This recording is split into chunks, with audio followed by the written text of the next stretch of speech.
our Char-Griller Kamado. Into the packaging of this thing, and it's, you know, survived being shipped here with absolutely zero damage to it. A couple of dings on the corners. As you can see, the first thing we see are the instructions and a nice heavy cast iron grate. All the hardware comes in the base piece, it looks like, all right there for you. Instruction book says you need one tool, 7/16 nut driver. So I got both a nut driver and then I got a nut driver on my cordless drill. So just we'll see what happens. Akorn is so well engineered that you don't have to be an engineer to assemble it. As you see, Patti's not having any problem at all attaching the leg brackets using a 7/16 nut driver. Piece of cake. And just to ease my aching back, I took the box and put it upside down and set the body of the Akorn on top of that to lift it up off the ground for installing it, putting it together. Perfect. Makes it easy for me. Got it up here on the box and upside down. I want you to look at the gasket. It looks like that'll form a really nice seal. On this step, you put your legs in, line your bolt holes up, and put your bolts in. But you do not tighten the bolts yet until you get the axle for the wheels in and get everything lined up that way.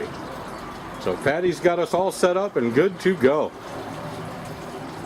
Patti's putting the wheels on right now. When you put this on, you'll see one side's got a raised hub on it. That goes against the leg of the wheel to keep the wheels off of the legs. Notice the flanges on the legs. There's a left and right flange or leg for this thing. And if you don't have them on right, the axle and the wheels won't go together.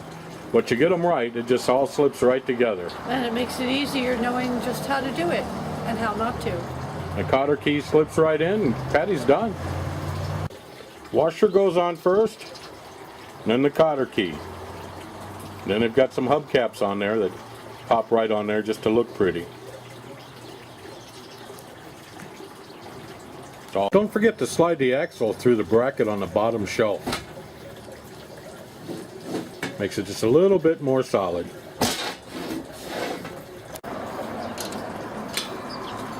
Do the bottom shelf with the 1/2-inch bolts and the lock washers.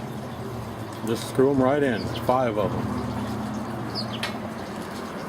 Alright, the caster screws in last, and it's a locking caster, and you want to lock the caster before you screw it in. Patti uses all her muscles there and locks it and gives it a good screw.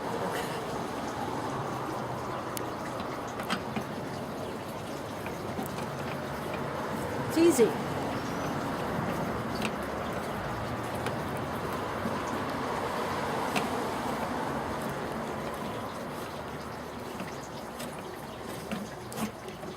And there it is. He's doing some of the final touches here, putting the latch pan on. Just line it up, the center pin in, and latch the latches on it.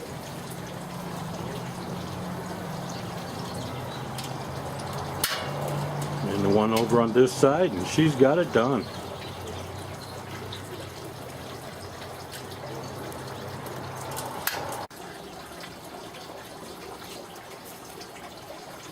The hinge brackets in the back are the 3/4 inch bolts with the Loctite on them.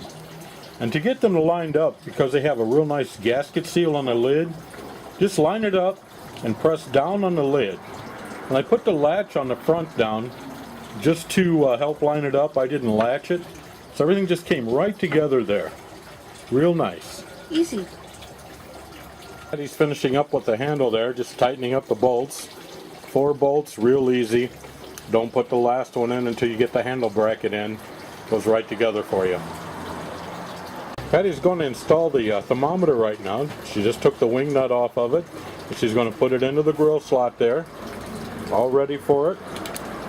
Position it a little bit. And then we'll open the lid and fasten it, secure it with the wing nut. And that's all there is to it. Make sure as you tighten the wing nut up that you position the thermometer gauge so that you can read it easily. It's not upside down or anything. I've done that. Found it's easiest to put the shelves on when you just line up the bolts and fold them down and tighten them up. Temper now, or the top vent. Pay attention to the O-ring on it. Make sure you get it all the way up to that seam before you install it. Real easy to do. And there it is, it's done. Like a big rubber band. 2 bolts in the lid, there's flanges there, that's all there is to it. Bolts in the lid, just tighten it up. All we got to do now is put the fire bowl in and the grill grates. We're good to go. Put the fire bowl in, now we're putting the charcoal grill in. Just set it there on the bottom, that's all you need to do. When we put the fire bowl in, I just kind of pressed on it solidly to seat it. Fit right in place, too easy. Nope. Patty's setting the cast iron grill on. A little heavy, so you know it's sturdy. Then we'll do the center grill. The center grill. It's a nice logo on it. Char-Griller.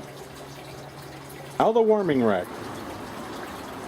Got 2 choices and 2 positions for it, left and right. I always pick right. And it swivels real nice for moving things around to where you get to the inside, moving it off the heat so you can lift that center grate, add more fuel if you need it. And that's it, we're done.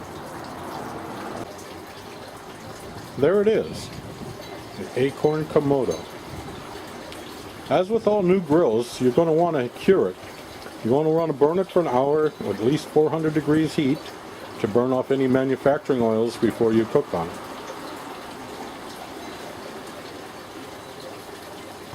Be looking for our next video where we'll show you how to build your fire and how to maintain your temperatures.